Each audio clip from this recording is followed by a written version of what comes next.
In our previous video, we have seen how data from our input boxes is wired up with ng model and how we pass that in with ng submit to our login method. And in our login method, we are going to call our auth service and passing in username and password. So these things we have seen so far. But what was the problem which we were facing previously in our video? Whenever we are passing this username and password, for example, I'm passing in username and password and clicking on logging in, you can see that welcome message is getting displayed successfully here. But what is the problem? It should navigate to all events page.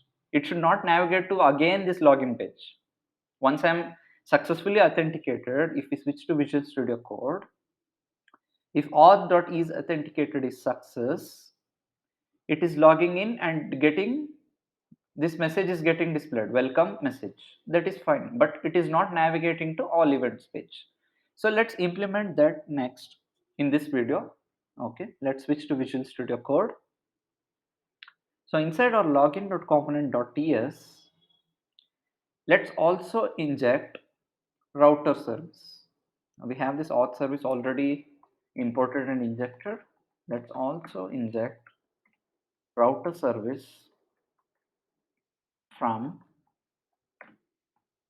Angular / router.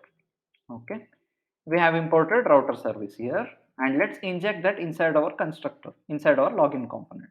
Okay, so private router. Okay,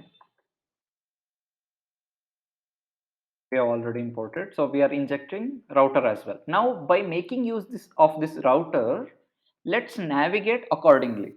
When it should navigate, that also we have to see. If we observe here, on successful login, it is calling this auth service and login user method, and we are taking this username and password and we are navigating successfully. Okay, but it is successfully navigating to the same page, login page. Now instead of the same page, let's navigate to events page. How we can do that? Inside this login method, let's also write this dot router dot navigate. Where we want to navigate? We want to navigate to events,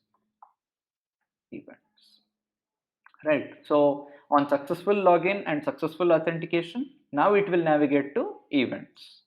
Fine. Now what else? There is another button over here. If you observe in our application, this is fine. If you click on this button, it will navigate to all events now. But what about this cancel button? This cancel method, cancel button also we should implement, right? So let's write another method over here, this cancel method, and this method will route dot navigate. Where it should navigate? It should again navigate to events. But what is the difference over here? In this case, it will display the welcome message and this is navigating to events. In this case, it is not displaying welcome message. It will still show login link. Okay, because it is successfully not authenticated in this page, but still it will show all the events. Okay, we have made use of this login method. We have updated this login method and we have implemented cancel method. Now how this method should be called? By click event, right? For what we have to implement the click event in this case? On click of this button, right? So where we have provided this button? We have provided this button inside login.component.html, right? So let's go there. Okay, let's save these changes. Let's go to login.component.html. We have these two buttons over here. If you observe, that is submit button and another one is button for this cancel. So for this cancel, let's trigger this click event. So on click of cancel, what should happen? It should call cancel method.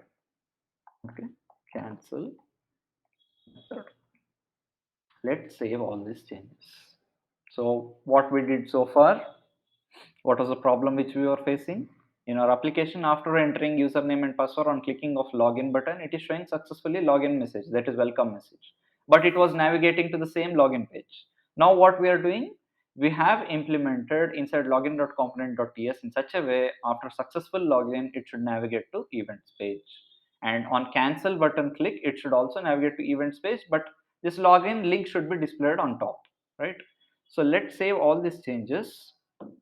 Let's quickly clear the terminal and let's run this project by making use of npm space start. Okay, so our project is getting compiled.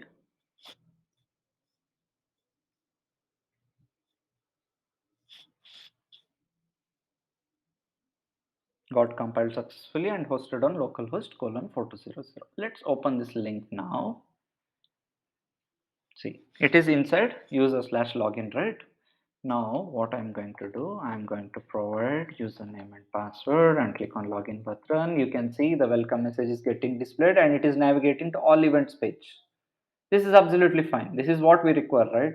On successful login, it should authenticate, it should display the welcome message and it should navigate to all events page. It is perfectly working fine now. Now what else we have to check? What we implemented, we also implemented the cancel method, right? On click of cancel button, it should also navigate to events, but it should not display the welcome message in that case. Let's see that now. Let's navigate to slash user slash login. Now what I'm going to do, I'm going to provide username and password and click on cancel button. It's still navigating to all events page. But what is the difference? Here you can see that login link is still getting displayed. It is not showing welcome username. The welcome message is not getting displayed because the username didn't get authenticated. It is calling over here. If you observe our navbar component.html, it is coming here. The condition is coming here. The first case, the condition is coming here. It got authenticated successfully and welcome message got displayed. But in the second case, what happened? The condition made it false. So the first condition which we have declared here, that is user slash login, and the login link is getting displayed on our application. So that's it for this video, and we have implemented whatever the required auth service for our application. So what is the next step is, let's implement some validations for this application. Let's provide some validation so that the user will be prompted about the messages, about the validation messages whenever he's trying to enter something else. Okay, let's see that in our next video. Thank you so much for watching this video, guys. Please like, comment and share this video, and kindly subscribe to my channel in order to watch more videos, and click on that bell icon over there so that whenever I'm uploading a new video, you'll get notified. Thank you.